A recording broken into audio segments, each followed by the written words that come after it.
Alright. Welcome to Social Studies. I'm your instructor, Mr. Miza. No, I'm just kidding. That's really cheesy. That's how I started the other video, and I'm probably going to start all of them like that just to kind of get you engaged. We're not old enough to get married. No, it's a different kind of engaged. Never mind. Alright, how do citizens participate in government, and what form of leadership does the government have? Now, in our last lesson, we talked about power distribution, and we came up with 3 answers. Do you remember what they were?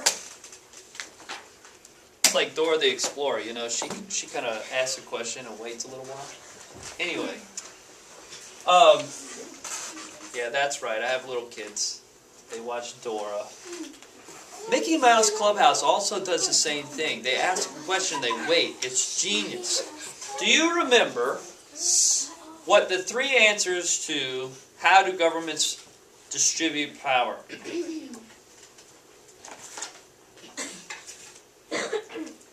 Good, I'm glad you said that. Unitary, federal, and confederation. That's right.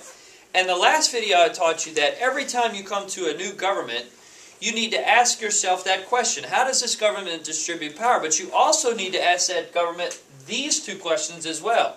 How do citizens participate in government? And what form of leadership does that government have? So, there are 3 answers to this question, and they are as follows. A friend of mine showed me this. There's a very easy way to remember this. Democracy literally means, it's from an old word, and I can't remember if it's Greek or Latin, one of the 2, doesn't really matter, but it literally means this: rule by the, and here's the key, P-O-P-L-E. This means citizens do participate in the government. This means they elect themselves. Citizens will elect other citizens to be their rulers, like we do in the United States. We elected a citizen. His name was Barack Obama, just an ordinary American citizen. He is now our leader, the President of the United States. And that's all the way through, all the channels of government. Every elected official in this government, in a democracy, is somebody who is a citizen of our country, and other citizens picked that person, voted for that person to be their leader and to pass their laws. So here's the key words here. People and citizens, that's legal members of a country. Citizens, vote. Now here's what the friend of mine taught me. If you come over to democracy and you make a long stem on that D, so it turns into a P, then you can write right under democracy P-E-O-P-L-E. And that's the easy way to remember it. Democracy means people. That's what it means. Awesome. So what form of leadership do they have? It's the people. How do citizens participate in a democracy? They vote. Well, there you go. Moving away from that, you come to what's called, and again, if we're going too fast, just pause it. You come to what's called, and I've never learned how to say this, autocracy, I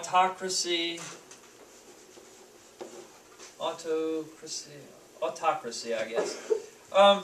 This literally means from that ancient language. Remember, I can't remember if it was Greek or Latin. It doesn't matter. It's an ancient language, European language. It means rule, and I think it's Latin. Rule by one. This really means that citizens do not participate in the government, and there is one ruler who has all power. So you have rule by one. He's got absolute power. Citizens do not participate. Can anybody think of what an example of an autocracy might mean? Yes, you're correct. A king, or an emperor, or a dictator even, could be considered an autocrat or an autocracy. Now, the friend of mine that was teaching me this, he's a teacher in Middle Georgia. His name is, and I'll give him credit, his name is Michael Hadaway. I think he came up with this. The Spanish, does anybody know the Spanish word for bus? This is what he tells me one day. I'm telling him, I'm having a hard time teaching my kids this. He goes, well, do you know the Spanish word for bus? And I said, no. What is it? He goes, I think it's bus, right? He goes, no, it's actually autobus. Same word right here. Autobus. I said, huh, autobus, huh? And then he draws me a picture of a bus. I'm like, what are you doing, Mike? Because he's a bad drawer, and so am I, so you're about to see. So, he draws a picture of a bus. Okay, here's where the laughing begins. Here's the bus. The wheels on the bus go round and round all through the town. That's a great bus, isn't it? Wow. Alright, and in that bus, how many drivers do you have? Don't any of you answer that. Answer it in your mind if you're in class right now. How many drivers do you usually have in an autobus? In a bus? That's right, class. One. One driver. That one driver, there's your bus driver. He's just sitting there driving the bus. That one driver, he makes all of the decisions for all of the people on the bus. He is in control of the bus. He tells the bus when to stop. He tells the bus when to go.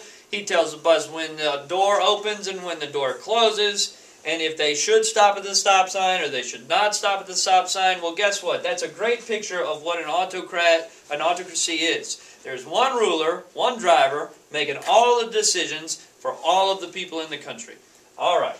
So, I hope you got that. Now, let's move on to the next one. And that is in black.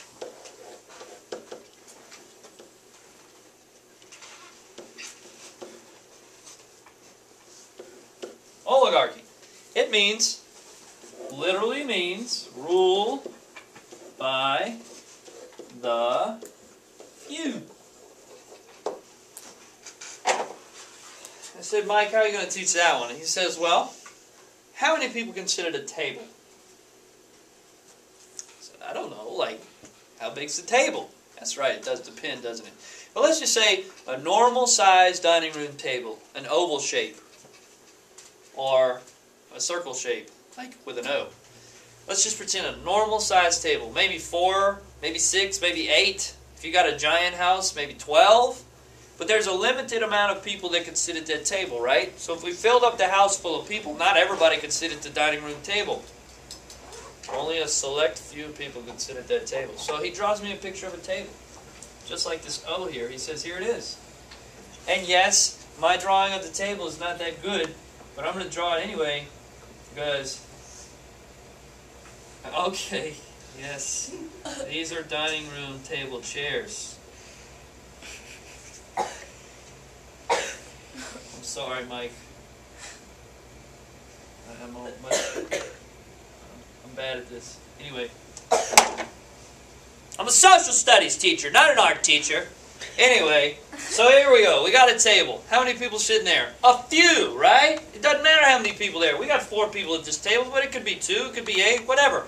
There's a few. And that's how you remember the definition of oligarchy. Because the O looks like a table, and the table represents just a few people sitting at it, and those few people sitting at the round table, King Arthur and the Knights of the Round Table, making all of the decisions for the rest of the country. Do citizens participate in this government? Not really. Only if you're a citizen sitting at the table. And how do you get to sit at the table? Or how do you get to be a part of this oligarchy? Well, you get to be a part of it because you're probably born into a family that's part of it before you were born. I mean, that's usually how it works. Okay? And that's usually how it works in autocracy as well. You're born into it. Any questions? That's a wonderful thing about the internet. If you got questions, bring them to class. Write them down. I'll be happy to answer them tomorrow. Good day.